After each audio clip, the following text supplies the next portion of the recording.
Tatlong investment companies ang sinampahan ng reklamong kriminal ng SEC o ng Securities and Exchange Commission sa Department of Justice. Kabilang sa mga inireklamong MGoldeX, Global Intergold at Prosperous Infinite Philippines Holdings Corporation.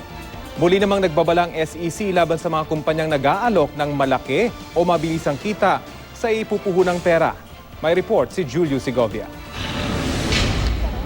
Sa Department of Justice na dumiretso ang Securities and Exchange Commission. Dalawang criminal complaints ang inihain ng SEC laban sa MGoldeX, Global Intergold at Prosperous Infinite Philippines Holdings Corporation. Respondent sa kaso ang 6 na incorporators ng kumpanya.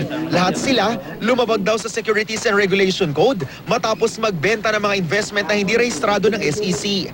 Pati raw mismong incorporators hindi otorisado ng komisyon. Hindi raw ito konektado sa lehitimong MGoldeX sa Dubai at Global Intergold sa UK.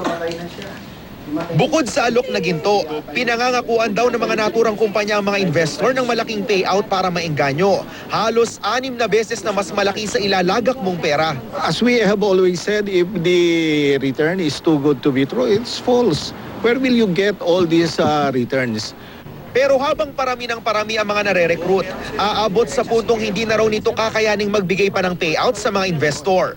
Mas marami po tayong pwedeng mapasukan ng pera natin. Huwag po tayong pumasok sa isang fly-by-night or yung mga biglang-bigla kang promises na yayaman ka. Pero sa bandang huli, mawawala po sila, dala-dala ang inyong pera. Sa isang pahayag, iginit ng Global Intergold na ginamit lang daw ng isang grupo ang kanilang pangalan para sa iligal na gawain. Patuloy namang sinisikap ng GMA News na kunin ang panig ng MGoldeX at Prosperous Infinite Philippines Holdings Corporation.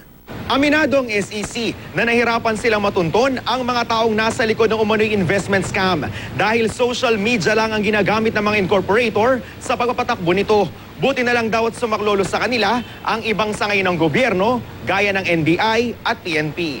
2 pulis ang kabilang sa mga nabiktima na nag-recruit din daw ng hindi hihigit sa 100 pang tao. These are only few of the victims. So if we try to add up, so this is definitely a big amount. Multang hindi bababa sa 5 milyong piso at pagkakulong ng mula 7 hanggang 21 taon ang posibleng harapin ng mga taong nasa likod nito. Julio Segovia, GMA News.